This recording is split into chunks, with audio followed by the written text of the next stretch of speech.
అందరికీ నమస్కారం. The education ఛానల్కి స్వాగతం. విద్యారంగంలో అనేక మార్పులు రావాలని చాలా కాలంగా ప్రభుత్వంలో ఉన్నటువంటి వాళ్ళు, విద్యారంగంలో పరిశోధకులు, విద్యారంగ అభిలాషకులు అందరూ చెబుతూ వస్తుంటారు. కానీ దేశంలో విద్యా వ్యవస్థలో రావాల్సినన్ని మార్పులు రాకపోవడంతో అనేక రకాల సమస్యలు ఎదుర్కోవాల్సి వస్తుంది. డిగ్రీలు పట్టాలు చేతికొస్తున్నా ఆ తర్వాత ఏం చేయాలన్న దాని మీద చాలామందికి దిశానిర్దేశం లేకుండా పోతుంది. ఇలాంటి తరుణంలో బేసిక్గా ఇండియన్ ఎడ్యుకేషన్ సిస్టంలో ఉన్న పరిస్థితి ఏంటి, రావాల్సిన మార్పులేంటి, ఇందులో జన విజ్ఞాన వేదిక లాంటి సంస్థలు చేస్తున్న ప్రయత్నాలేంటి, ఈ విషయాల మీద మనతో మాట్లాడేందుకు జన విజ్ఞాన వేదిక సీనియర్ నేత బ్రహ్మారెడ్డి గారు మనతో ఉన్నారు. ఆయనతో మాట్లాడదాం. నమస్కారం బ్రహ్మారెడ్డి. నమస్కారం అండి. నమస్తే బ్రహ్మారెడ్డి గారు. ప్రస్తుతం భారతదేశంలో విద్యారంగం సంబంధించి అనేక రకాల ప్రశ్నలు ఉన్నాయి, పలు రకాల సందేహాలు ఉన్నాయి, చాలా రకాల ఆందోళనలు కూడా ఉన్నాయి. అసలు ఈ విద్యారంగాన్ని మీరు ఎట్లా చూస్తారు? ఈ పరిస్థితికి కారణం ఏంటంటారు?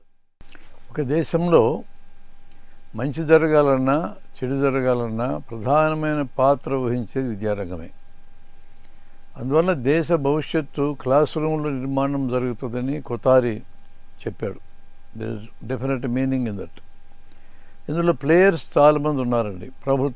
ప్రభుత్వ విధానాలు, సిలబసు, పరీక్షా విధానం, పర్యవేక్షణ విధానం, ఇదంతా ప్రభుత్వం వైపు నుంచి, తల్లిదండ్రుల వైపు నుంచి, విద్యాలయాల వైపు నుంచి, ప్రైవేటు కానీ గవర్నమెంట్ కానీ విద్యాలయాల వైపు నుంచి, టీచర్ల వైపు నుంచి, ఫైనల్గా పిల్లలు కూడా వస్తారు. కానీ నా అభిప్రాయం అయితే ఏ నష్టం జరిగినా పిల్లల్ని అనటానికి వీల్లేదు. మిగతా అందరూ బాధ్యత వహించాల్సిందే. ఓ ఫండమెంటల్ ఫిలసాఫికల్ స్టాండ్ ఏంటంటే, తెలిసినవాడు తెలియనివాడు ఇద్దరు ఎదురుగా ఉంటే తప్పు జరిగినప్పుడు తెలియనివాడికి బాధ్యత తక్కువ, తెలిసినవాడికి బాధ్యత ఎక్కువ ఉంటుంది. తండ్రి పిల్లలు ఎదురుగా ఉన్నప్పుడు పిల్లలు తప్పు చేస్తే తల్లిదండ్రులు ప్రధానమైన బాధ్యత వహించాలా. టీచరు విద్యార్థి ఉన్నప్పుడు విద్యార్థి వైపు నుంచి ఏదైనా తప్పు జరిగిందంటే దానికి ప్రధానమైన కారణం టీచర్ అయి ఉంటాడు. సమాజంలో నేరాలు జరిగే వాతావరణానికి బాధ్యత ఉంటుంది తప్ప నేరస్తుడికి బాధ్యత తక్కువ ఉంటుంది. ఇది సుడిగుండాల సినిమాలో మనకు స్పష్టంగా నాగేశ్వరరావు చూపించాడు. తన కొడుకునే ఇద్దరు పిల్లలు హత్య చేస్తే తన కొడుకుని చూసుకోకుండా వాళ్ళకి డిఫెన్స్గా ఉండి వీళ్ళు మారడానికి కారణం ఈ సమాజం అని చూపించాడు ఆయన. 40 ఏళ్ళ నాడు చూపించాడు. అది గొప్ప విషయం. అది ఈ మధ్య ఇంగ్లీష్లో అడలసెన్స్ అనే సినిమా వచ్చింది ఇదే కన్సెప్ట్తో. అంటే ఒక సుదూరమైన భవిష్యత్తును దృష్టిలో పెట్టుకొని, మన సమాజం యొక్క బాగుని దృష్టిలో పెట్టుకొని ఈ సమస్యను అడ్రస్ చేయాలి తప్ప పైపైన చూస్తూ పిల్లలు చెడిపోయినారు, పిల్లలు బాగాలేరు, సెల్ ఫోన్లు చూసుకుంటున్నారు, ఇంటర్నెట్కి అడిక్ట్ అయినారు, ఇవి ఆన్సర్స్ కాదండి. ఇక్కడ నీకు జవాబు దొరకదు. దీనికి వెనక పెద్దల బాధ్యతే ఉంటుంది అనేది నా ఫండమెంటల్ నా అభిప్రాయం. ఇక్కడి నుంచి మనం చూద్దాం దాన్ని. నేను చాలా స్కూళ్ళల్లో ఉపాధ్యాయులతో మీటింగులు లేదా ఎడ్యుకేషన్ సొసైటీస్ లేదా ఎడ్యుకేషన్ ఇన్స్టిట్యూషన్ పెట్టిన వాళ్ళతో మాట్లాడేటప్పుడు నాకు అర్థమైంది ఏంటంటే, ఎక్కువసార్లు టీచర్లు పిల్లల మీద ఫిర్యాదులు పెట్టడానికి ఇంట్రెస్ట్ చూపుతారు. Which I won't like. అది కారణం కూడా కాదు. మరి మీ బాధ్యత ఏంటి? పెద్దలుగా ఒక తరం ముందున్నారు కదా, మరి మీరు కదా సరిదిద్దాలి దీన్నంతటిని. మీరు బాధ్యతను ఇంకొకరిని ఎత్తుకేస్తే ఎట్లా? అందువలన అసలు ఆ యాంగిల్లో చూస్తే సమస్యకి పరిష్కారం దొరుకుతుంది. ఈరోజు తల్లిదండ్రులు ఏం కోరుకుంటున్నారు? తమ పిల్లలు బాగా చదువుకోవాలా, మంచి మార్కులు రావాలా, ర్యాంకులు రావాలా, క్లాస్ రూమ్లో 40 మందిలో నా బిడ్డే ఒకటిగా రావాలా అని కోరుకుంటున్నారు. 40 మంది పిల్లలు క్లాస్ రూమ్లో ఉంటే 40 ర్యాంకులు వస్తాయి. 40 మందికి ఒకటి ఎట్టు వస్తుంది? కామన్ సెన్స్ ఉండొద్దు. కానీ 2వ ర్యాంకు 3వ ర్యాంకు కూడా తల్లిదండ్రులు సిద్ధపడటం లేదు, ఇష్టపడటం లేదు. అలాంటప్పుడు ప్రైవేట్ ఇన్స్టిట్యూట్స్ ఏం చేస్తాయి? 40 మందికి 1వ ర్యాంకు తెప్పించడం అసాధ్యమా? 1వ ర్యాంక్ వేస్తారు, వెళ్ళిపోతారు ఇళ్ళకి. ఎవడింట్లో చూసుకుంటారు, నా బిడ్డగా 1వ ర్యాంక్ అనుకుంటాడు. అన్నీ ఒక చోట పెడితే కదా అర్థమవుతుంది. ఇట్లా తప్పించుకునే అవకాశం ఉంటుంది. అసలు ఈ ర్యాంకుల మేనియా పిచ్చిగా మారిపోయింది. ఒక ఫండమెంటల్ విషయం మనం ఈజీగా అర్థమవుతుంది మనకి. ర్యాంకులు ఇచ్చిన వాళ్ళందరూ ఇప్పుడు ఎట్లా జీవిస్తున్నారు మనం చూస్తున్నాం. 170 మంది మామూలుగా బతుకుతున్నారు. గొప్పగా జీవితంలో సక్సెస్ అయిన వాళ్ళు 170 మంది ర్యాంకులు లేని వాళ్ళు. ఇది చూడాలి కదా తల్లిదండ్రులైన ఇన్స్టిట్యూట్ అయినా. ఈరోజు మన విద్యా విధానం గ్రహించటము, జ్ఞాపకం పెట్టుకోవడం, పరీక్షల్లో రిప్రజెంట్ చేసి రాసేయటం మాత్రమే నేర్పిస్తుంది తప్ప అంతకు మించి సరిగా ఆలోచించడం ఎలా? ఆలోచించడం అందరికీ వస్తుంది, సరిగా ఆలోచించడం ఎలా, సరిగా ఊహించడం ఎలా, క్రియేటివిటీ, వీటిని నేర్పించేటట్టు మన విద్యా విధానం లేదు. మరి దీన్నే మీరు ఫిన్లాండ్ విద్యతోనో, స్కాండినేవియన్ కంట్రీస్లో ఉండే స్వీడన్, నార్వే, డెన్మార్క్ లాంటి చదువు కానీ వీటితో పోల్చి చూడండి. అక్కడ ప్రైమరీ ఎడ్యుకేషన్కి అత్యంత విలువ ఇస్తారు.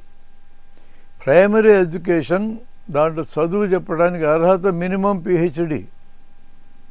కొత్త టీచర్ని తీసుకోవాలనుకుంటే వాళ్ళు అనుభవం ఉన్న టీచరు, పిల్లల సైకాలజీ అర్థమైనటువంటి టీచర్, అతనికి ఇతను అటాచ్ చేసి ఒక 4-5 ఏళ్ళు ఇతను ఈ పనికి తగినవాడు అని ఆ సీనియర్ కూడా కన్ఫర్మ్ చేస్తే ఉద్యోగం కన్ఫర్మ్ అవుతుంది.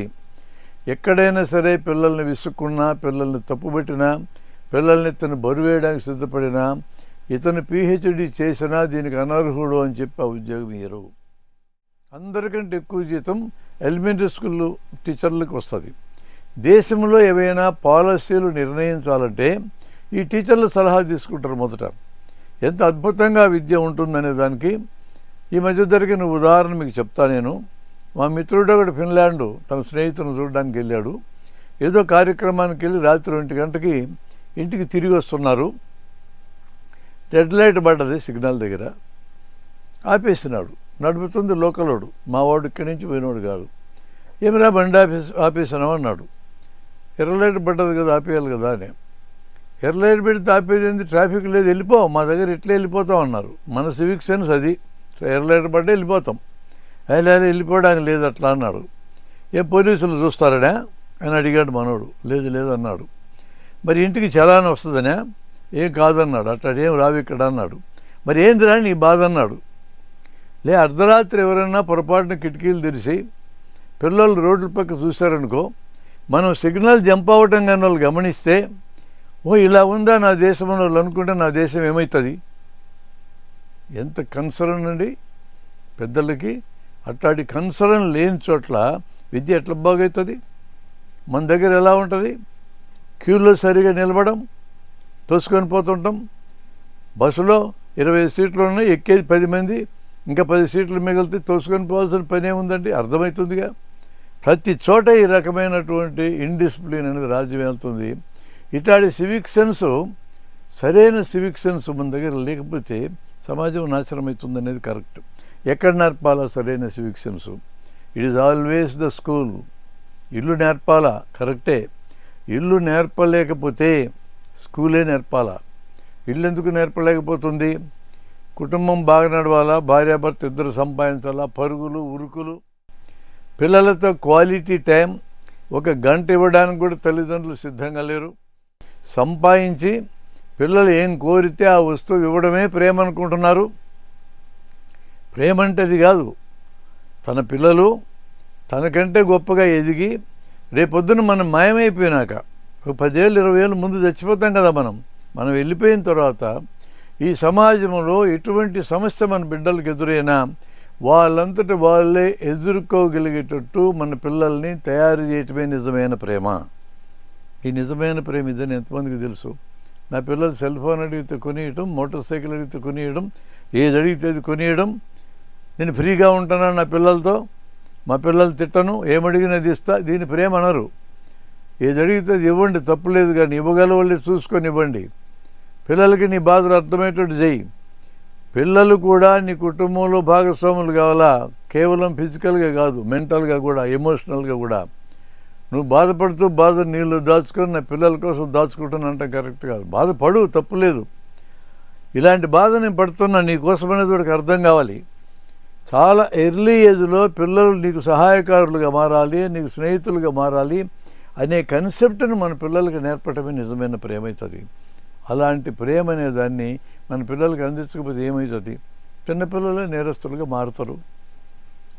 కేవలము చదివించడమే నా పని అనేదిగా మనం చూడకూడదు. అందుకని విద్యాలయం కూడా ఎలా చూడాలంటే, ఇక్కడ డిఈఓ కానీ కలెక్టర్ కానీ మీటింగులు పెడితే నీ స్కూల్ రిజల్ట్ ఎంత? మొదటి క్వశ్చన్ ఇది. ఇదివరకు 60 కదా, ఈసారి 70 రావాలా అంటే వస్తుందా? దాని అంతటదే. ఇదివరకు ముఖ్యమంత్రి గారు అన్నారు, ఏ స్కూల్లోనైనా ఏ విద్యార్థి అయినా తయారై నోబెల్ ప్రైజ్ ఈ దేశానికి తేగలిగితే 200 కోట్లు ఇస్తా అన్నాడు. 200 కోట్లు ఇస్తే నోబెల్ ప్రైజ్ వస్తుందండి? 90 ఏళ్ళు లేని నోబెల్ ప్రైజ్ వచ్చి సైన్సెస్లో ఇక్కడ నివసిస్తున్న సైంటిస్ట్కి వచ్చి సివి రామనాయన చివర బయటకు వెళ్ళిన వాళ్ళకి వచ్చినాయి, ఇక్కడ ఉండేవాళ్ళకి ఎందుకు రాలే? మనం గ్రహించడం, పరీక్షల్లోకి ఎక్కడం నేర్పించినాం, కానీ సరిగా ఆలోచించడం నేర్పలేదు, సరిగా ఊహించడం నేర్పలేదు. ఊహించడం నేర్పకపోతే ఎక్కడి నుంచి సృజనాత్మకత అనేది వస్తుంది? సైంటిస్ట్ అంటే సృజనాత్మకత ఉండాలా? సరిగా ఆలోచించడం నేర్పకపోతే మూఢనమ్మకాలు జనం తయారవుతారు.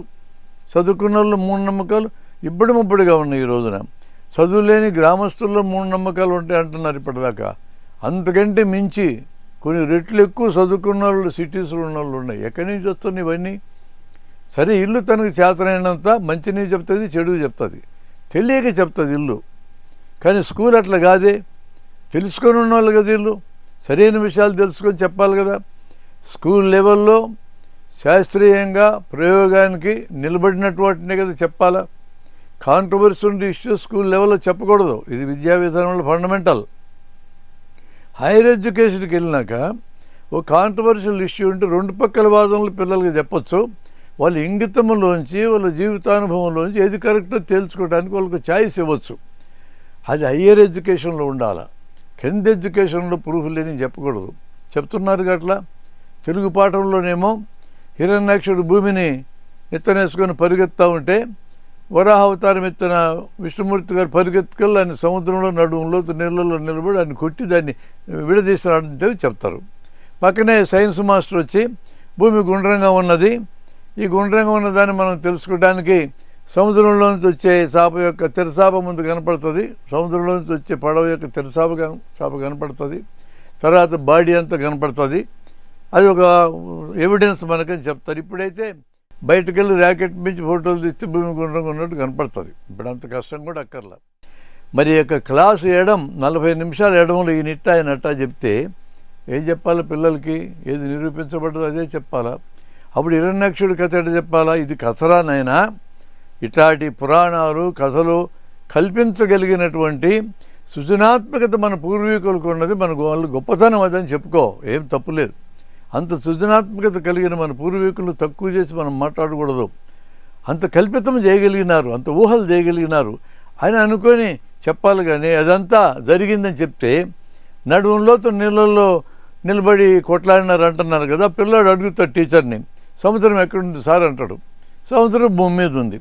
మరి భూమి వాడు నెత్తనెత్తుకున్నాడు కదా, ఇంకా సముద్రం ఎక్కడుంది సార్ అంటే ఏం చెప్తారు మీరు? అలాంటి కామన్ సెన్స్తో ప్రశ్నించడం కూడా పిల్లల్ని ఎంకరేజ్ చేయడం లేదు కదా. చిన్నప్పుడు 3 ఏళ్ల లోపల మన పిల్లలు రకరకాల ప్రశ్నలు మనం నేస్తే ఎంత ఆనందపడ్డాం.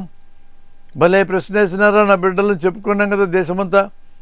మరి బడికి పంపించడం మొదలెట్టిన వెంటనే స్కూల్లో ప్రశ్నలను చంపేస్తారు, ఇంట్లో చంపేస్తారు. ఇక్కడేమో చదువుకో అంటే ఇంటికి వచ్చినాక ప్రశ్న అడుగుతాడు, అనుమానాలు వస్తాయి, అడగనీరు. కొన్ని ఏమో మనకు జవాబులు కూడా తెలియదు. టీచర్ కూడా ప్రశ్న వేస్తే స్టాండప్ ఆన్ ద బెంచ్ అంటే ఎట్లా? ప్రశ్నించే విద్యార్థి టీచర్కి తోడ్పడతాడు. అలా ఎంతమంది టీచర్లు మనకు తెలుసు. అటు ప్రశ్నించడం వలన టీచర్ ప్రిపేర్ అయ్యి రావాలి. ప్రిపేర్ కావడం వలన అద్భుతంగా చదువు చెప్పే టీచర్గా మారుతాడు అతను. ఆ విధంగా ప్రశ్నించే పిల్లలు టీచర్లకు కూడా తోడ్పడతారు. ప్రశ్నించే పిల్లలు తల్లిదండ్రులకు కూడా తోడ్పడతారు. తల్లిదండ్రులకు తెలియనట్లాంటి ప్రశ్నలు అడిగితే ఈ ప్రశ్నలకి జవాబులు ఎట్ట చెప్పాలని తల్లిదండ్రులు చదువుకోవడం మొదలు పెడితే అడిగిన లోక జ్ఞానం పెరుగుతుంది. అలా ప్రశ్నించేటటువంటి వాళ్ళు ప్రభుత్వాలకు కూడా తోడ్పడతారు. ప్రభుత్వాలు చేసే తప్పులు ఏమైనా ఉంటే ఈ తప్పు నువ్వు ఎందుకు చేసావని అడిగారనుకో, వాడు పునరాలోచనలు పెడతాడు, సరైనది చేయగలుగుతాడు. అసలు ప్రశ్నే మొత్తం సైన్స్కి పునాది. విజ్ఞాన శాస్త్రం పెరగడానికి మూలం ప్రశ్న. ప్రశ్నని చంపేస్తారేంటి? ప్రశ్నిస్తే లోపల పెడతారేంటి జైళ్ళల్లో? బుద్ధి జ్ఞానం లేనటువంటి వాళ్ళు ఆ పనులు చేస్తే కనీసం బుద్ధి జ్ఞానం నేర్పించడానికి పూనుకున్న విద్యాలయాలు ఏం చేయాలి? ప్రశ్నించనివ్వాలి. బయట దేశాల్లో పిల్లలు టీచర్లు కానీ ప్రొఫెసర్లు కానీ మిస్టర్ ప్రొఫెసర్ అంటారు, పేరు కూడా పిలవరు, సార్ అనరు, నమస్కారం పెట్టరు, కాళ్ళు పట్టుకోరు. ఏం కాళ్ళు పట్టుకోవాలా? ఏం అవసరం అండి? మిస్టర్ ప్రొఫెసర్ అంటాడు, మిస్టర్ ప్రెసిడెంట్ అంటారు అమెరికాలో, ప్రెసిడెంట్ అనే పట్టుకొని. అది అగౌరవమైన సూచకం కాదే మిస్టర్ అని పిలవడం. మనకు గారు పెట్టాలా, ముందు శ్రీ పెట్టాలా, మన నమస్కారం పెట్టాలా, కాలు పట్టుకోవాలా? ఇదంతా గౌరవం అంటున్నారు. మన పిల్లలు మనం బలవంతం చేస్తే కాళ్ళు పట్టుకుంటున్నారు. మనసులో ఆ ప్రేమ ఉంటే చాలండి. కళ్ళల్లోనే కనపడుతుంది ప్రేమ, మాటల్లోనే కనపడుతుంది. అట్టాటి ప్రేమను పెంచాలి కానీ ఈ నటన కాదు మనం పెంచాల్సింది. పిల్లల్ని పెంచటం తల్లిదండ్రులకు చేతగాటం లేదు, నేనేం చెప్పటం లేదండి. చేతగాటం లేదని 100 ఏళ్ళ నాడు గుడిపాడి వెంకటచలమే చెప్పాడు. బిడ్డల శిక్షణ అద్భుతమైన బుక్ ఆయన రాసి, ఆ బుక్లో మొదటి పేజీలోనే పిల్లల్ని కనడానికి శిక్షణ అక్కర్లేదు, యుక్త వయసు వచ్చినటువంటి వాళ్ళని, సరే ఇప్పుడంటే 25 ఏళ్ళు అంటున్నాం, వీళ్ళని పెళ్లి చేసి ఒక రూమ్లో బారేస్తే వాళ్ళే గంటరు. పిల్లల్ని పెంచడానికి శిక్షణ ఉండాలి. ఈరోజు పిల్లల్ని పెంచడం చేతకాని వాళ్ళందరూ కనడం మొదలుపెట్టాడు అన్నాడు ఆయన. ఇప్పటికీ కరెక్టే, 100 ఏళ్ళ తర్వాత కూడా. పెంచటం అనేది మనం నేర్పిస్తే వస్తుంది. మనం పిల్లల్ని పెంచటం ఇంటి దగ్గర సజావుగా జరగడంలా, స్కూల్ కూడా సజావుగా జరగడం లేదని చెప్తున్నాం. అందుకని మేము ఒక కన్సెప్ట్ని ఈ క్రమంలో డెవలప్ చేస్తున్నాం. జన విజ్ఞాన వేదిక తరఫున 45 నిమిషాలు ఉన్న క్లాస్ రూమ్లో 40 నిమిషాలు పాఠం చెప్పండి. 5 నిమిషాలు పాఠం చెప్పకుండా జీవితానికి అవసరమైనవి చెప్పండి అని మేము అంటున్నాం. ఈ 40 నిమిషాల పాఠం నువ్వు ఎంత బాగా చెప్పినా ఆడు ఉన్నటువంటి చెప్తావు, ఇవన్నీ గుర్తుపెట్టుకుంటారు, పరీక్షల్లో రాస్తారు, పరీక్షలు అయిపోయినాక మర్చిపోతారు. పరీక్షలు అయినాక అందరూ మర్చిపోతారు, ఎవడి తలకాయలు ఉండదు. ఉద్యోగం చేసే టైం వచ్చేటప్పటికి ఈ ఉద్యోగానికి ఎంత గుర్తుపెట్టుకుంటే పని అవుతుందో అంత మిగులుతుంది. జీవితానికి ఎంత గుర్తుపెట్టుకుంటే సరిపోతుందో అంత మిగులుతుంది, మిగతాది మొత్తం లేచిపోద్ది. అదంతా సెన్సరీ లెర్నింగ్ కాబట్టి వెళ్ళిపోద్ది, ఉండదు. ప్రాక్టికల్ లెర్నింగ్ అయితే ఉంటుంది. కాబట్టి ఎడ్యుకేషన్తో ప్రాక్టికల్ లెర్నింగ్, వొకేషనల్ విద్యను ఇంటిగ్రేట్ చేసి దాన్ని కూడా అభిరుచిని బట్టి నేర్పించడం మొదలెడితే రేపొద్దున దాంట్లో వాడు ఎక్స్పాండ్ అవుతాడు, తన జీవితాన్ని నిర్మించుకుంటాడు. దానికే తప్పేముంది. అలాగని మళ్ళీ కుల వృత్తులు నేర్పించమని నేనేం సలహా ఇవ్వటంలా. మంగళాయన కొడుకు కటింగ్ నేర్చుకొని రేపొద్దున చెల్లుని పెట్టమని కాదు నా ఉద్దేశం. ఏదైనా ఒక వొకేషన్ నేర్చుకుంటే అది ఒక బలం మనిషికి. అది ప్రాక్టికల్ నాలెడ్జ్, అంటే మోటార్ లెర్నింగ్ అంటారు. అది పర్మనెంట్గా గుర్తుంటుంది. సైకిల్ తొక్కటం ఒకసారి నేర్చుకుంటే ఇక మర్చిపోవు. ఈత కొట్టడం ఒకసారి నేర్చుకుంటే ఇక మర్చిపోవు. నీ కాగితాల మీద రాస్తున్నవి నేర్చుకున్నావంటే మర్చిపోతాం, మళ్ళీ పునశ్చరణ లేదు, గుర్తుండదు, ఉపయోగించకపోతే గుర్తుండదు. అసలు ఆ రకంగా విద్యగాని ఆలోచిస్తే ఏంది 5 నిమిషాలు ఏం చేయాలని అడిగినారు మమ్మల్ని. చదువు తప్ప అన్నీ చెప్పాలా అన్నాం. దాదాపు 50 రకాల విషయాలు పిల్లలతో చెప్పడం సాధ్యము అనేది మేము ఐడెంటిఫై చేసాం. నేను ఉదాహరణకు ఒక 2 పరిచయం చేస్తా. కథ అనే ఒక ప్రక్రియ. టీచర్ కథ చెప్పి ఇట్లాంటి కథలు పిల్లల్ని చెప్పమని అడిగినారనుకోండి, పిల్లలకి కథ చెప్పటంలో సృజనాత్మక శక్తి పెరుగుతుంది. కల్పించి చెప్పాల. కల్పించి చెప్పటం అంటే సృజనాత్మకత.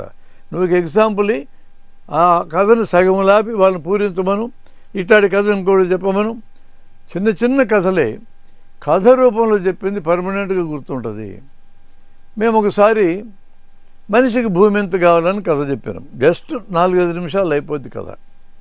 రైతులకి భూమి అంటే చాలా ఇష్టం కాబట్టి ఒక రైతు భగవంతుడి గురించి తపస్సు చేశాడు. భగవంతులు కూడా మనకి హిందూ మతంలో ముఖ్యమైన వాళ్ళు బ్రహ్మ, విష్ణు, మహేశ్వరులు ఉన్నారు.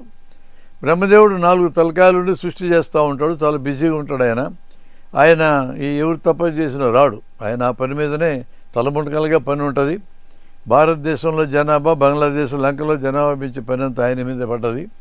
పైగా ఈ మధ్య ఒక ఎంపీ గారు కూడా నలుగురిని కనని చెప్పినాడు, ఈ పని కూడా ఆయన్ని తినబడది. ఒక ముఖ్యమంత్రి గారు కూడా నేను ఒక బిడ్డనే కన్నా పొరపాటు అయింది, కనీసం 2 కనండి ఆయన చెప్పాడు, ఈ పని కూడా ఆయన్ని తినబడ్డది. కాబట్టి బ్రహ్మదేవుడు రాడు. మనమే ఎవరిని తక్కువ చేసి చెప్పడం లేదండి, సరదాగా చెప్పుకుంటున్నాం బ్రహ్మదేవుడి పని గురించి. విష్ణుమూర్తి పాల సముద్రంలో పాము మీద పడుకొని ఉంటాడు. ఆయన ఇప్పటిదాకా 10 అవతారాలు ఎత్తాడు. అంటే భూమి మీద ప్రజలకు ప్రాబ్లమ్స్ వస్తే అవతారం ఎత్తి వస్తానంటాడు ఆయన. సంభవామి యుగే అంటే ప్రతి యుగంలో పుడతా ఉంటాను నేను ప్రాబ్లమ్స్ ఉన్నప్పుడని ఆయనే వాగ్దానం చేసినాడు కదా భగవద్గీతలో మనకి. ఆ ప్రకారం వస్తుంటాడు. ప్రాబ్లం ఉంటే జనంపై ఆయనకు చెప్పుకోవాలా, నేను అవతారం ఎత్తి వస్తాలే మీరు బాండ్రా అంటాడు ఆయన. ఆయన కొంచెం మిగతా దేవుళ్ళతో పోలిస్తే కొంచెం లేజీగా ఉంటాడు, పడుకొని ఉంటాడు. ఈశ్వరుడు అటు కాదు, ఎప్పుడు హుషారైన మనిషి, ఎప్పుడు తిరుగుతూనే ఉంటాడు. అంత యాక్టివ్గా ఉంటాడు కాబట్టి ఆయనకి నటరాజు అని పేరు పెట్టి డ్యాన్స్ ప్రోగ్రాంలకు అధినేతం చేసినాం. వచ్చాడు ఆయన. ఏమిరే ఏం కావాలి నీకు అన్నాడు. ల్యాండ్ కావాలి స్వామి, నాకు ల్యాండ్ కావాలన్నాడు. ఎంత కావాలరా అన్నాడు. ఇంతనే అనుకోలేదు అన్నాడు. సరేలే నువ్వు ఎంతైనా అనుకో, అమరావతి ఏరియాలో అడగగాకు చాలా డేంజర్, అది చాలా ఇబ్బందులు ఉన్నారు. వైజాగ్ కూడా అడగొద్దు, ఎక్స్పాండ్ అవుతున్న ఏరియా, చాలా ఒత్తిడి ఉంది అక్కడ. అక్కడంతా నాకెందుకు సరే మా ఊరి దగ్గర ఈ సాలు అన్నాడు వాడు. ఎంత కావాలో ఆలోచించుకు లోపల. రేపు ఉదయం 6 గంటలకు నేను ఇక్కడికి వస్తాను, 6 గంటలకు రా, పొద్దు పొడిచే టైంకి నువ్వు ఉండాలి ఇక్కడ. నీకు చెప్తా ఫార్ములా ప్రకారం ల్యాండ్ సంపాదించుకొని. వీడు తెల్లారక ముందు వచ్చినాడు మన రైతు ఈశ్వరుడు కూడా వచ్చేసాడు. ఇక నేను పరిగెత్తా సార్ అంటున్నాడు. కొంచెం ఆగరా అన్నాడు.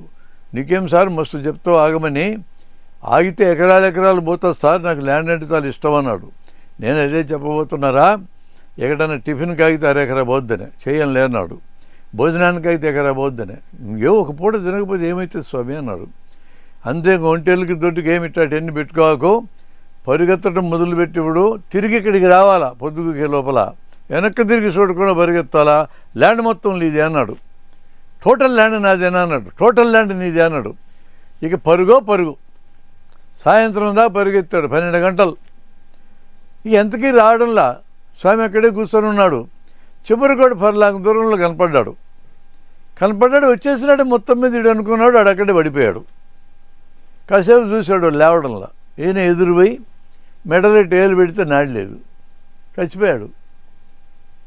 ఏమిరా ఇట్లయిందని ముక్కు దగ్గర ఏలు పెట్టాడు గాలి ఆడడంలా. 12 గంటలు ఏమీ తినకుండా తాగకుండా పరిగెత్తే బతుకుతారండి. వాడి ఆశట్టాడిది.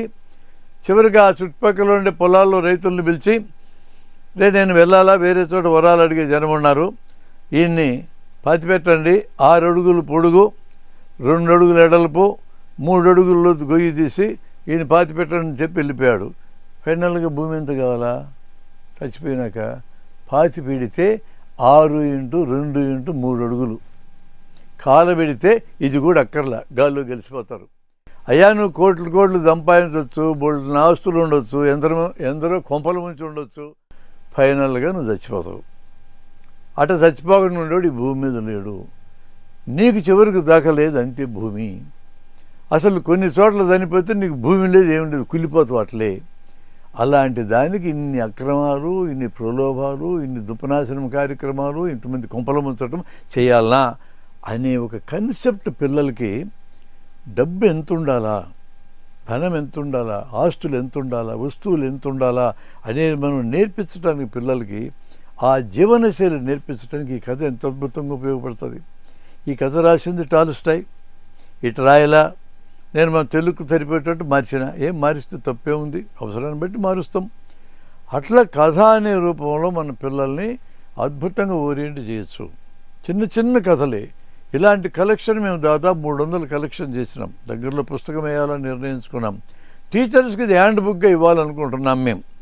టీచర్ చేతులు హ్యాండ్ బుక్ ఉంటే ఎవ్రీడే ఒక కథ తీసుకుంటాడు ఆయన స్టైల్లో ఆయన చెప్తాడు, పిల్లలతో డిస్కషన్ చేస్తాడు.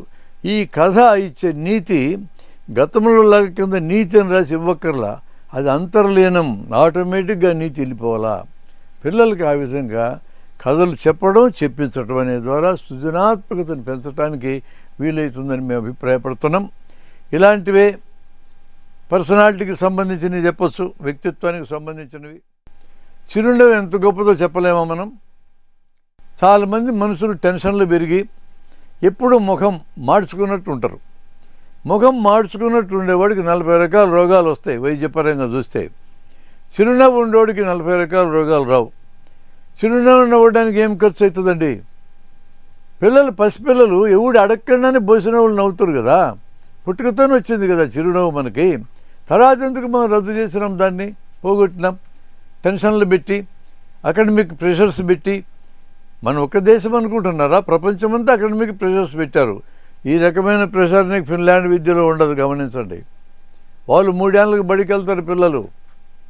వాళ్ళకి 9 ఏళ్ళు వచ్చేదాకా పరీక్షలే ఉండవు. 10th క్లాస్ పూర్తయిన తర్వాత అంతర్జాతీయ స్థాయిలో పిసా టెస్ట్ అని జరుగుతుంది 10th క్లాస్ పిల్లలకి. ఈ 10th క్లాస్ పిల్లలు ఈ పిసా టెస్ట్ రాసిన వాళ్ళలో స్కాండినేవియన్ కంట్రీస్ 4 దేశాలు, జపాను, హాంకాంగు, సింగపూరు, కొరియా, చైనా, ఈ దేశాలు మొదటి 10లో ఉంటాయి. మరి మనం ఎక్కడున్నాం? ఇండియా వాళ్ళమి. మనము ఉన్నాం 10లోనే, అడుగు నుంచి 10లో. ఈ పిసా టెస్టులో మన పెర్ఫార్మెన్స్ బాగలేదని భావించిన మన కేంద్ర ప్రభుత్వం వారు ఈ టెస్ట్కి హాజరు కాకుండా చెప్పారు. ఇది ఎట్లా పరిష్కారం అవుతుందండి? విద్యాలయాలు బాగు చేసుకుంటున్నాను ఆయన, మన విద్యా విధానాన్ని సంస్కరించుకుందాం, దీన్ని మరింత ఉపయోగకరంగా మార్చుకుందామంటే ఆన్సర్ అవుతుంది. కానీ టెస్ట్కి హాజరు కాకుండా అంటే అదేదో ఉష్ట్రపక్షి ఇసుకలో దూర్చి నన్ను ఎవరు చూడటం లేదన్నారంట. అట్లయితే ఎట్లయితుంది? ఈ రకమైన యాటిట్యూడ్ ఎంత ప్రమాదకరం అంటే, ఈరోజు హైయర్ ఎడ్యుకేషన్లో తయారైన మన పిల్లలు అంతర్జాతీయ ప్రమాణాలకు ఏమాత్రం సరిపోవటంలా. మరి పునాది స్కూల్లో పడుతుంది, సరిపోవటం లేదనేది. పిల్లల్ని మనం ఎట్లా తయారు చేయాల భవిష్యత్తు కోసం? క్లాస్ రూమే నీకు గొప్ప ప్లేస్ అనేది నా అభిప్రాయం. ఇప్పటిదాకా క్లాస్ రూమ్ టీచర్ నాయకుడు, ఈ అప్రోచ్ కాదు. పిల్లల సెంటర్గా జరగాలి, సమాజం సెంటర్గా జరగాలి స్కూల్ అనేది. టీచర్ సెంటర్గా కూడా జరగకూడదు. ఒకప్పుడు టీచర్ సెంటర్ కూడా లేదు, గవర్నమెంట్ సెంటర్గా నడిచేవి. ఇవన్నీ దాటిచ్చినామండి. ప్రపంచం చాలా దూరం ప్రయాణం చేసింది. చైల్డ్ సెంటర్డ్ అండ్ సొసైటీ సెంటర్డ్గా నడవాలి. అంటే సొసైటీకి ఎలాంటి విద్య పనికొస్తుంది అనుకుంటామో అలాంటి విద్య చైల్డ్ సెంటర్గా విద్యాలయం అందించాలా, అది దాని ఉద్దేశం. కాబట్టి పిల్లలకి పెద్ద పాత్ర ఉండాలి. Let them ask any question. Any question అంటే క్లాసులో సిలబస్కి రిలేటెడ్ అడగచ్చు, బయట కూడా అడగచ్చు. బయట అడిగితే రాకపోతే ఏం చేస్తారు? నేను 1968లో ఆంధ్రలో కాలేజ్ విజయవాడలో చదివేటప్పుడు నెంబర్ 2 ఇన్ జువాలజీ మాకు లెక్చరర్గా ఉండేవాడు. ఒక విద్యార్థి ప్రశ్న అడిగాడు. ఆయన ఎంత హంబుల్గా జవాబు చెప్పాడో తెలుసా అండి? నేను ఈ సబ్జెక్ట్ ప్రిపేర్ అయ్యి రాలేదు బాబు, ప్రిపేర్ అయ్యొచ్చు రేపు చెప్తా అన్నాడు. మేమందరూ ఆశ్చర్యపోయినాం. ఇంత పెద్ద సారు ప్రిపేర్ అయ్యొచ్చేది ఏంది? ఫింగర్ టిప్స్లు ఉండాలి కదా అనుకున్నాం. ఆ రోజు క్లాస్ ఆయన ప్రిపేర్ అయ్యొచ్చినాడు. అది అద్భుతమైన విషయం. తేడా లేకుండా అద్భుతంగా చెప్పాడు. అది ఆ క్లాసుకి హెల్ప్లో ఉన్న క్వశ్చన్ వేసినాడు. ప్రిపేర్ అయ్యి చెప్తానంటూ చాలా humble answer, correct answer. Prepare కాకుండా ఎవడు చేయకూడదు. చదువు చెప్పేటోడు ప్రిపేర్ అయ్యి చదువు చెప్పాలి. ఆపరేషన్ చేసేటోడు ప్రిపేర్ అయ్యి ఆపరేషన్ చేయాలా. యుద్ధంలో పాల్గొనే సైనికుడు ప్రిపేర్ అయ్యే ఆయుధం తీసుకొని పోవాలా. ఎట్టబడితే అట్టబడి చంపేస్తారు. ఏ వృత్తికైనా ప్రిపరేషన్ అవసరం. ఈ వృత్తి కూడా అంతే. కాబట్టి విద్యార్థులు ప్రశ్నలు అడుగుతారు. 100 ప్రశ్నలు వస్తాయి వాళ్ళకి. వాళ్ళ తలకాయ నిండా ప్రశ్నలు ఉంటాయి. చెప్పగలిగేవి చెప్పండి. తల్లిదండ్రులారా మీరు చెప్పగలిగేవి చెప్పండి, దాచిపెట్టొద్దు. బిడ్డలు ఎట్ట పుడతారని ఒక విద్యార్థి అడిగితే, నేను ఎట్ట పుట్టిన అమ్మ అని అడిగిన అమ్మని, అది కాదురా ఎన్నెల్లో పడుకొని ఉంటే తెల్లారాక నా పక్కన దేవుడి తెచ్చి నేను పండుకోబెట్టాడని చెప్పింది అమ్మ. మనుషుల్ని దేవుడి తెచ్చి ఎందుకు పడుకోబెడతారు? ఆయనకేం పని? ఆయనకి వేరే పనులు మస్తున్నాయి కదా. ఎట్లా పుట్టారో చెప్పడంలో నీకు చేత కాకపోతే, నాయనా నీకు ఎట్లా పుట్టినావో చెప్పడం నాకు చేత కావడంలా, నాకు కొంత డెలికేసి అనిపిస్తూ ఉంది, ఇంకొంత వయసు వచ్చి నాకు చెప్తా అని చెప్పండి మర్యాదగా. చాలా చోట్ల విద్యా విధానంలో ఈ నాటకాలు కూడా వేయరు.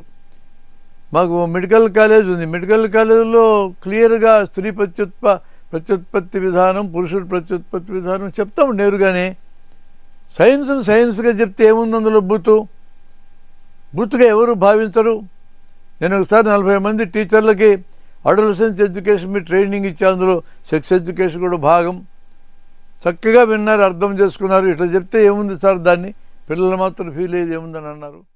అసలు ఆ టెక్నిక్ నేర్చుకోవాలండి. అంతేగాని పిల్లల ప్రశ్నలకి జవాబు చెప్పడానికి వీలు కానివి, అవసరం లేనివి చెప్పకూడదని ఉండవు.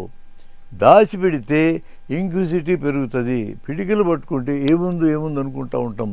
తెరిచి చూపిస్తే ఏమి లేదని అర్థమవుతుంది, లేదా ఏదైనా ఉంటే అర్థమవుతుంది. దాచిపెట్టాల్సిన అవసరం లేదు. పిల్లల ముందు ఫ్రీగా టీచర్లైనా తల్లిదండ్రులు ఉండాలా. అలాగే జీవితానికి ఉపయోగపడే స్కిల్స్ నేర్పచ్చు మన క్లాస్ రూమ్లో. మన దేశ నాయకులు జీవితాల గురించి చెప్పచ్చు. భగత్ సింగ్ ఉన్నాడు, అద్భుతమైన వ్యక్తి. 23 ఏళ్ళకి ఆయన ఉరిదీసినారు. ఆయన అసెంబ్లీలో స్మోక్ బాంబ్ వేశాడు. తప్పించుకొని పారిపోగలిగినటువంటి వాడే. నేను పారిపోదలుచుకోలేదన్నాడు. పోలీసులకు చిక్కాడు. చిక్కి ఏం చెప్పాడు? మా పార్లమెంటులో ఉన్నటువంటి వాళ్ళు, మా అసెంబ్లీలో ఉన్నటువంటి వాళ్ళు ప్రజా సమస్యలు మాట్లాడకుండా సొల్లు కూతలు మాట్లాడుకుంటున్నారు. వాళ్ళ చెవులు తుప్పు వదలడానికి స్మోక్ బాంబ్ వేసినా నాకు చంపడం నా ఇంటెన్షన్ కాదు. చంపాలనుకుంటే ఒరిజినల్ బాంబ్ వేస్తా కదా, స్మోక్ బాంబ్ ఎందుకు వేస్తా నేను? వాళ్ళ చెవులు తుప్పు వదిలించినా నేను నా పర్పస్ నెరవేరింది, నువ్వేం శిక్ష చేసుకుంటూ వేసుకోపోన్నాడు. ఆయన చివరి నిమిషం దాకా చదువుకుంటానే ఉన్నాడు. ఆయన ఇంకో మాట కూడా చెప్పాడు, అరే మీరు చాలామంది స్వర్గాన్ని నరకాన్ని నమ్ముతారు, నేను నమ్మను, అది ఆయన ఇష్టం. మన హిందూ సాంప్రదాయంలో కూడా చర్వాక సాంప్రదాయం, సాంఖ్య, వైశేషిక సాంప్రదాయాలు ఉన్నాయి కదా. ఈ 3 దర్శనాలు దేవుని అంగీకరించవు, అది హిందువులో భాగమే. ఇది హిందుత్వంలో భాగంగా ఉన్నాయి. వీడు హిందూ కాదు అని అనటానికి లేదు. అతను కూడా హిందూ మతంలో పుట్టాడు, ఆయన సాంప్రదాయం ప్రకారం నాస్తికుడు ఉన్నాడు, నేను నమ్మను. దేశం కోసం మరణించిన వాళ్ళు స్వర్గానికి పోతారని ఫీల్ అవుతారు, నాకు దాని మీద కూడా నమ్మకం లేదు. నేను మామూలుగా చచ్చిపోతా, ప్రకృతిలో వచ్చా, ప్రకృతిలో కలిసిపోతా, దర్శాలు అంత ప్లెయిన్గా చెప్పాడు. చివర పోలీస్తో కాపలా ఉండే వార్డర్తో ఆయన ఏమంటారంటే, నీవు రేపు ఒక అద్భుతం చూడబోతున్నావు. ఈ దేశం కోసం, దేశ శృంఖలాల్ని పగలగొట్టడానికి, దేశమాతకి సేవ చేయడానికి ఆత్మార్పణ చేసుకునే ఒక వ్యక్తి యొక్క మరణం చూడబోతున్నావు, అది నేనే. అంత సింపుల్గా లైఫ్ని తీసుకున్నాడు, అంతగా అతను ఇగ్నైట్ చేసినాడు. కాబట్టి ఈవెన్ టుడే భగత్ సింగ్ వయసు 23 ఏళ్ళే, 100 ఏళ్ళని చెప్పలేం, 90 అని చెప్పలేం. అంత స్ఫూర్తిని భారతదేశ యువతరంలో నింపినాడు ఆయన. అటువంటి గాథలు మనం పిల్లలకి ఎందుకు చెప్పలేం? తిలక్ గురించి ఒక కథ ఉంది ఇట్లాంటిదే. ఆయన దగ్గరకు విలేకరు వచ్చి, స్వతంత్రం దగ్గరలో వచ్చేటట్టు ఉందండి, స్వతంత్రంలో జన్మ హక్కు నువ్వే కదా మాట్లాడినావు, వచ్చేటట్టు ఉంది, వచ్చినాక మీరు ఏం పదవి తీసుకుంటారన్నాడు ఆ విలేకరి. పదవా నాకెందుకు అన్నాడు ఆయన. అదేంటండి మీరు పెద్ద నాయకులు పదవి ఎందుకు తీసుకోరని. నేను ఎందుకని, నా తర్వాత చాలామంది పిల్లలు ఉన్నారు ఆ పదవులకు సమర్థులు, వాళ్ళు తీసుకుంటారు అని అన్నాడు ఆయన. ఆశ్చర్యపోయినాడు విలేకరి. మరి మీరేం చేస్తారు సార్ అనే. పూనాలో ఒక హై స్కూల్ ఉంది నేను పెట్టింది, నేను హై స్కూల్కి వెళ్ళి భవిష్యత్ తరాన్ని తయారు చేయడానికి లెక్కల మాస్టర్గా మారుతానన్నాడు. ఎంత గొప్ప విషయం అండి. ఇట్లాంటి కథలు మనం జాతీయోద్యమానికి లింక్ పెట్టి పిల్లలకి చెప్తే, ఈ జరిగిన 75 ఏళ్ళ స్వతంత్ర ప్రస్థానం ఎంత గొప్ప త్యాగాల్లోంచి వచ్చిందో మన పిల్లలకి అర్థమవుతుంది. మనం అది చెప్పలేదనుకో, ఆ కథలు తెలియకపోతే ఇప్పుడున్న దరిద్రులు లాంటి వాళ్ళుగా మన పిల్లలు తయారవుతారు. అలా తయారు కాకూడదంటే చెప్పాలా? గొప్ప గొప్ప సైంటిస్టుల జీవితాలు చెప్పాలి మనం. అలెగ్జాండర్ ఫ్లెమింగ్ జీవితం, ఎడ్వర్డ్ జెన్నర్ జీవితం, ఎంత స్ఫూర్తిదాయకమైన జీవితాలు. ఎడ్వర్డ్ జెన్నర్ ఆయన మసూచి మీద పరిశోధనలు చేస్తూ 100,000 లక్షల మంది చస్తా ఉన్న టైము, ఆవు నుంచి పాలు పిండే వాళ్ళకి మసూచి రావడం లేదని గుర్తించినాడు ఆయన. ఎంత అద్భుతమైన అబ్జర్వేషన్ అది. అంటే కౌపాక్స్ వస్తుంది ఆవులకి, కౌపాక్స్కి అక్కడే ఉండి ఆవులతో పనిచేసే వాళ్ళకి కొద్ది కొద్దిగా వైరస్లు ఎక్కుతూ ఉండి వాళ్ళకి రెసిస్టెన్స్ వస్తుంది, అందుకని వాళ్ళకి రోగం రావడంలా. ఎందుకు ఈ గ్రూపుకి రావడంలో గమనించినాక వాళ్ళకి మసూచి కూడా రావడంలా. మసూచికి కౌపాక్స్కి దగ్గరతనం ఉందని గుర్తించాడు ఆయన. గుర్తించి కౌపాక్స్ వచ్చినటువంటి ఆ సీరం బయటికి తీసి దాంట్లోంచి వ్యాక్సిన్ తయారు చేయాలనుకున్నాడు. మొదట తన కొడుకు మీదనే ప్రయోగం చేసుకున్నాడు.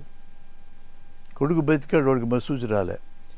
ఇండియాని బ్రిటిష్ వాళ్ళు ఆక్రమించుకొని పరిపాలిస్తున్న టైంలో ఇక్కడ మసూచి అంటే విపరీతమైన భయం బ్రిటిష్ వాళ్ళకి. ఇక్కడ స్వతంత్ర సమరయోధులు ఎవరన్నా తప్పించుకోవాలనుకున్నప్పుడు అడిగి మసూచి అని నాటకం ఆడి తప్పించుకున్నారు, ఇంకా పోలీసులు పారిపోయేవాళ్ళు. దాన్ని జయించడానికి ఆయన ఇప్పటిలాగా ఫ్రిడ్జులు లేవు ఆ కాలంలో. ఒక ఆవుకి ఎక్కించుకున్నాడు ఈ జబ్బుని, 5-6 ఆవుల్ని స్టీమర్లు ఎక్కించుకొని దీని నుంచి ఇంకో ఆవుకి, దీని నుంచి ఇంకో ఆవుకి వారం వారం వ్యవధిలో ఎక్కించుకుంటూ వచ్చి చివరి ఆవు నుంచి సీరం తీసి దాంట్లోంచి వ్యాక్సిన్ చేసి టీకాలు వేసి జనాన్ని బతికించినారు. ఈరోజు ప్రపంచవ్యాప్తంగా మసూచి రోగం లేదు. ఎంత గొప్ప స్ఫూర్తిదాయకమైన జీవితం ఎడ్వర్డ్ జెన్నర్ది. ఇట్లాంటివి చెప్తే కదా మన పిల్లలకి ఒక గొప్ప ఆదర్శాలన్నీ ఏర్పడతాయి. ఈ ప్రపంచంలో మనం గొప్ప సైంటిస్ట్ కావాలా, గొప్ప దేశభక్తుని కావాలా, ప్రజల కోసం పనిచేయాలా అనే బలమైన కోరిక పిల్లలకి ఎలా కలుగుతుంది ఇలాంటి కథలు చెప్పకుండా మనం. అందుకని కథ అనే ప్రక్రియతో మనం అనేక విషయాలు చెప్పడం సాధ్యమవుతుంది. ప్రాక్టికల్ విషయాలు నేర్పడం. ఇదివరకు మేము చదువుకునేటప్పుడు తోట పని చేసేటోళ్ళం, నవారు నేసేవాళ్ళం, మగ్గాలు నేసేటోళ్ళం స్కూల్లోనే, దానికి మళ్ళీ టీచర్లు ఉండేవాళ్ళు. ఇప్పుడు అసలు మార్కులు ర్యాంకులు గొడవ వచ్చినాక ఆట స్థలాలే లేకుండా పోయినాయి. ఆట స్థలాలు లేకపోతే, పిల్లలు ఎదిగే వయసులో ఉండే పిల్లలకి ఆటలు లేకపోతే ఎట్లా శరీరం దారుఢ్యం వస్తుంది, శరీరం ఆరోగ్యంగా ఉంటుంది? కేవలం మెదడుకి పని పెడతారా, శరీరానికి పని పెట్టరా? మాదాపూర్లో, హైదరాబాద్లో చూసినా ఒక పెద్ద విద్యా సంస్థకి 18 సెంటర్లు ఉన్నాయి. అన్నీ ఇంటర్మీడియట్ సెంటర్లు. మొత్తం మార్కులు తెప్పించి, ర్యాంకులు తెప్పించి ఇంజనీర్లు, డాక్టర్లు చేయడానికి వేసే ప్రోగ్రాం అది. 18 సెంటర్లు, ఒక్క సెంటర్కి ఆట స్థలం లేదండి. 4 అంతస్తుల భవనాలు. వాళ్ళు ఎవరన్నా నేను చెప్పక్కర్లా, మాదాపూర్ పోతే అందరికీ అర్థమవుతుంది. అసలు ఇదేం విద్య? పిల్లల్ని శారీరకంగా సన్నద్ధం చేయకుండా తయారేది ఏమవుతుందండి? ఈరోజు ఎక్కడున్నాం మనం? ఈ 30 ఏళ్ళ నుంచి సెడెంటరీ లైఫ్, కుర్చీలు కూర్చునే జీవితం. పొట్టలు పెరుగుతున్నాయి, భుజాలు పెరుగుతాయి. పైనుంచి చూస్తే సన్నంగా ఉంటాడు, కింద నుంచి చూస్తే సన్నంగా ఉంటాడు, పొట్టలా ఉంటుంది. బుడి చుట్టూ ప్యాడ్ తయారవుతుంది. ఇదొక జెనెటిక్ ఫీచర్ కింద దక్షిణ భారతదేశం జనం జీన్సులోకి వెళ్ళిపోయింది ఈ లక్షణం. ఈ లక్షణం ఎలా ఉంటే ఈ జాతి ఎంతకాలం బతుకుతుంది? సర్వైవల్ ఆఫ్ ద ఫిట్టెస్ట్, ప్రకృతి వరణం, డార్విన్ సిద్ధాంతం. ఎవరిని ప్రకృతి వరిస్తుంది? ఎవరైతే ఈ వాతావరణానికి తగినటువంటి శారీరక మానసిక లక్షణాలని సంపాదించుకుంటుందో ఆ జీవిని బతకనిస్తుంది. ఈ బొడ్డు చుట్టూ ఫ్యాట్ తయారైతే ఇక్కడే ఆగుతుంది. అది పేగుల చుట్టూ తయారవుతుంది, గుండె చుట్టూ తయారవుతుంది, రక్తనాళాల్లో తయారవుతుంది. గుండె జబ్బులు వస్తాయి, బీపీలు వస్తాయి, షుగర్లు వస్తాయి.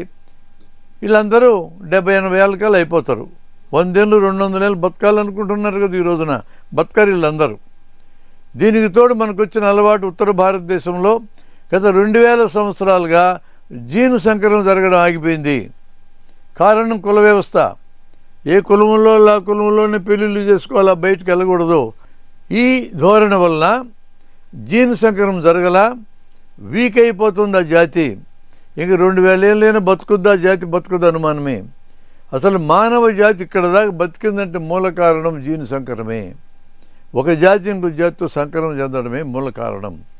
అసలు 2000 ఏళ్ళు ఒక ప్రాంతంలో జీను సంకరం జరగకపోతే ఆ దేశం ఎట్ట బతుకుతుంది? వాళ్ళు అనుకుంటున్నారు మా కులం పక్కకి వెళ్ళలేదు, మేము చాలా చాలా గొప్ప వాళ్ళం, మేము మా అంత మంచి కులం లేదు అనుకోవచ్చు. మీ మంచి కులం అనేది 2000 ఏళ్ళ కంటే బతకదయ్యా.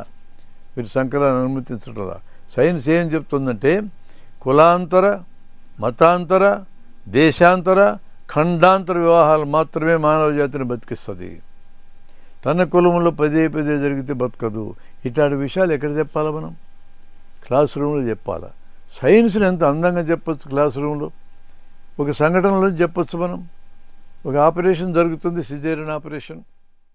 బిడ్డ బేర్మన్ అరవగానే తల్లి అడుగుతుంది మగబిడ్డ ఆడబిడ్డ అని.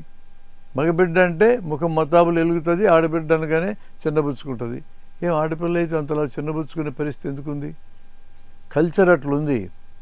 ఆడపిల్లని కంటే ఈ ఆడపిల్లని కంటానికి కారణం తల్లి అనుకుని అత్త తిడుతుంది, మామ తిడతాడు, మొగుడు తిడతాడు. ఆడపిల్ల పుట్టడానికి కారణం ఎవరు? క్లాస్ రూమ్లో చెప్పండి. XX అనే క్రోమోజోములు తల్లి నుంచి, XY క్రోమోజోములు తండ్రి నుంచి వస్తాయి. అక్కడ X ఇక్కడ X కలిస్తే ఆడపిల్ల పుడుతుంది, ఇక్కడ X అక్కడ Y కలిగితే మగపిల్లడు పుడతాడు. మగపిల్ల వాళ్ళు పుట్టడానికి కారణం తండ్రి, తల్లి కాదు అనేది ఒకసారి పిల్లలకి నేర్పామనుకో, ఇక వాళ్ళ తర్వాత పెళ్ళి లేని పిల్లల్ని తిట్టరు కదా.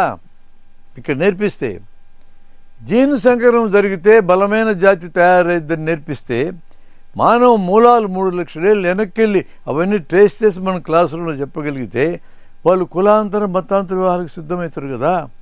ఈరోజు దేశంలోని బహుళత్వాన్ని పెంచి పోషించుకుంటారు కదా. ఎక్కడ పునాది పడాలా అంటున్నా? అన్ని మంచి విషయాలకి పునాది పడాల్సింది ఇల్లు తప్పితే స్కూలు. ఇల్లు అనేది దాదాపు ఫెయిల్ అయింది.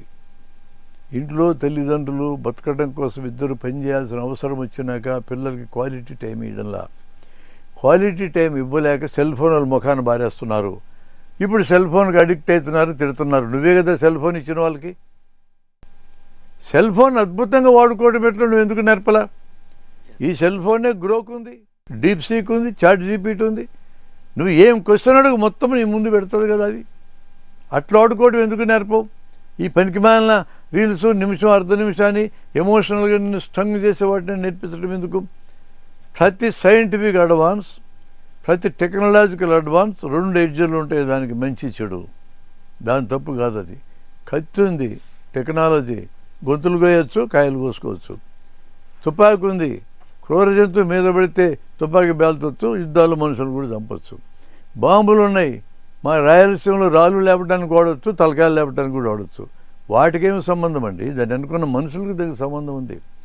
ఈరోజు అణుశక్తి అద్భుతంగా విద్యుత్ శక్తికి వాడుకోవచ్చు, అణుశక్తిని జనం హననానికి కూడా వాడుకోవచ్చు. ఎవరిది తప్పిది? అనుకున్న మనుషులది తప్పు జరిగితే. మంచి జరిగితే ఎవరు కారణం? మనుషులే కారణం. టెక్నాలజికల్ అండ్ సైంటిఫిక్ అడ్వాన్సెస్ని మనం నిందించడం తగదు అనే విషయం మనం ఎక్కడ నేర్పాలా? చిన్న చిన్న విషయాలతో నేర్పుతాం. వస్తువు ఒక రాయి ఒకే సైజ్ అండ్ షేప్ ఉండేవి కొంత ఎత్తు నుంచి వేస్తే ఏది ముందు నేల మీద పడుతుందని అడుగుతాను నేను. ఎంత ఫండమెంటల్ క్వశ్చన్. దీనికి ఆన్సర్ 450 ఏళ్ళ నాడు కనిపెట్టినారు. పిల్లలు ఏం చెప్తారో తెలుసా? అన్ని స్కూళ్ళల్లో, కాలేజీలు, ఇంజనీరింగ్ కాలేజీలు కూడా అడిగా నేను. ఇనుము పడుతుందని కొంతమంది చెప్తారు, రాయి పడుతుందని కొంతమంది చెప్తారు, చెక్క తేలిగ్గా ఉంటుంది అది ముందు పడుతుంది అంటారు. ఒక కాలేజీ పేరు మోసిన కాలేజీలో, నేను ఇంజనీరింగ్ కాలేజీలో మాట్లాడుతాను, ఇంజనీరింగ్ వాళ్ళు సైన్స్ స్టూడెంట్స్, ఒక్క అమ్మాయి లేసి అన్నీ ఒకేసారి పడతాయి సార్ అన్నది. అది కరెక్ట్ ఆన్సర్. అన్నీ ఒకేసారి పడితే ఎవరు కనిపెట్టినారండి? గలీలియో, ఇటలీలో సైంటిస్ట్ అయినా, టెలిస్కోప్ కనిపెట్టినైనా ఆయన పిసా నగరంలో లీనింగ్ టవర్ ఆఫ్ పిసా అని ఉంటుంది, 10 అంతస్తుల భవనం. ఈ భవనం ఎక్కి వస్తువులు వేశాడని మనకు చరిత్రలో కథ చెప్తారు. 1కి 10 సార్లు వేసి చూసి అన్నీ ఒకేసారి పడుతున్నాయి. సైజ్ అండ్ షేప్ ఒకటే ఉండాలా. ఈకని తెచ్చేస్తే ఒకేసారి పడదు. భూమి ఆకర్షణ లేని చోట పెడితే అన్నీ ఒకేసారి పడతాయి, అది వేరే. అందుకని ఈకకి ఎయిర్ రెసిస్టెన్స్ ఉంటుంది, 2వ సూత్రం అది. భూమి ఆకర్షణ పనిచేసిన దగ్గర అన్నీ ఒకేసారి పడుతున్నాయి అని కనిపెట్టినాడు ఆయన. అప్పటికి 2000 సంవత్సరాల నుంచి ప్రపంచంలో అరిస్టోటిల్ చెప్పినటువంటిది బరువు ఉన్నది ముందు పడుతుంది, బరువు తక్కువ వెనకబడుతుంది అని చెప్పాడు.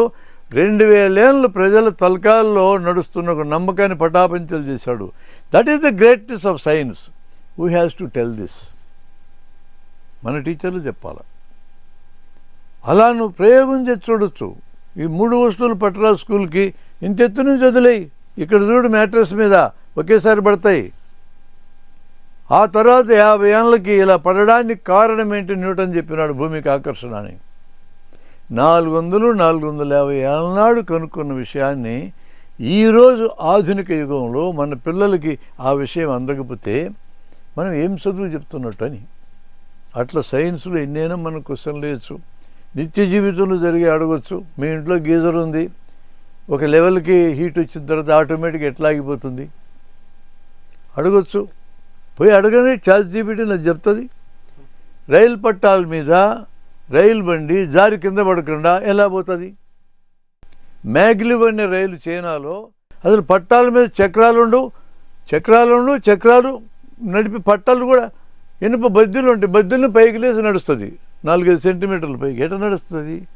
ఎట్లా పని చేస్తుంది మ్యాగ్నెటిజం? అక్కడ ప్రతి ఒక్కటి కూడా క్యూరియాసిటీ పిల్లలకు ఉంటుంది. అందుకనే పిల్లలకు బొమ్మ మీరు కొనిస్తే వాడు బొమ్మతో ఆడుకోడు, బొమ్మను పీకుతాడు, లోపల ఏముందో చూడడానికి.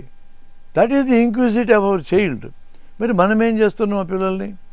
మనం ఏం చేస్తున్నామంటే, రేయ్ బొమ్మ 2000 పీకేస్తోంది అని వార్నింగ్ ఇస్తాం. 2000 కాదు 2 లక్షలు. ఆడికేమి లెక్క? 2 లక్షలు 2000 నీ గొడవ. వాడికి రూపాయలైన వస్తువులే, ఆటబొమ్మలైన వస్తువులే. ఫైనల్గా ఏం చేస్తాం? నోరు మూయించండి, ఈ ఆటబొమ్మను తీసుకెళ్ళి షోకేసులో పెడతాం. వచ్చిన వాళ్ళందరికీ నా కొడుకు 2000 కొనిచ్చిన అని చెప్పడానికి వాడతాం. ఆ బొమ్మను తెచ్చిన అట్టపెట్టి ఉంటుంది, అది బయట పారేస్తాం, దాంతో ఆడుకుంటున్నాడు. సిగ్గుండాలి మనకి ఈయన చూడ్డానికి. పిల్లలకి ఆట వస్తువు కొనిచ్చినారంటే గుర్తుపెట్టుకోండి, వాడు పీకుతాడు, లాగుతాడు, ఎరగదీస్తాడు. వాడు ఏం చేసుకున్నా అంగీకరించే మనస్తత్వం మీకుంటే కొనియండి, లేకపోతే కొనిగాకండి. కొనిచ్చగలిగే శక్తి నీకు లేదు, కొనివద్దులే. ఏమి దొరికితే దాంట్లో ఆడుకుంటున్నాడు. ఏం పెద్ద పిల్లలు ఆడుకోవడంలా, రాళ్ళు రప్పలతో కొయ్యలతో అన్నిటితో ఆడుకుంటున్నారు వాళ్ళు కూడా. ఆడుకోవడం అనేది ఇంపార్టెంట్ తప్ప దేంతో ఆడుకుంటున్నాం ఇంపార్టెంట్ కాదు. ఈ ఆటల ద్వారా పిల్లల యొక్క దృష్టి సునిశ్చితమవుతుంది. ఈ చేతులకున్న చిన్న కండరాలన్నీ పనిచేయటం మొదలవుతాయి. దీన్ని మనం ఎంకరేజ్ చేయాలి. ఆట ఏదనేది కాదు. మనం ఈరోజు ఆటలను కూడా కంట్రోల్ చేస్తున్నాం. ఆ క్రికెట్ తప్ప గేమ్ పట్టదు మనకి. ఇంకెంతసేపు ఉన్నాడు బాల్ కోసం చూస్తుంటాడు, వస్తే కొడతాడు, మళ్ళీ అట్టే కూర్చొని కొట్టుకుంటూ కూర్చుంటాడు. మిగతా వాళ్ళకి ఎక్సర్సైజ్ తక్కువ. దాన్ని ఏందండి వరల్డ్ ఈవెంట్ కింద మార్చి కోట్లు వ్యాపారం చేయటం. ఎన్ని లేవు మన గ్రామాల ఆటలు, కొన్ని మేధోపరమైన ఆటలు ఎన్ని లేవు. అసలు అన్నీ మాయం చేస్తారా క్రికెట్ చాటున? క్రికెట్కి నేను వ్యతిరేకమని కాదు, అలాంటివి కొన్ని వందలు ఉన్నాయి కదా, వాటిని ఎందుకు దూరం పెట్టేస్తారంటున్నా, అదొక్కదాన్ని ఎందుకు ప్రమోట్ చేస్తారంటున్నా. ఎవరి ఇష్టం వచ్చిందో ముందుకెళ్ళనివ్వండి, తప్పేముంది అందులో. ఆటలనే ఉండాలా, శరీరానికి పని ఉండాలా, తలకాయకి పని ఉండాలా, పజిల్స్ చేయాలా, రకరకాల క్వశ్చన్స్ సాల్వ్ చేయాలా, అప్పుడే మెదడుకి పని వస్తుంది.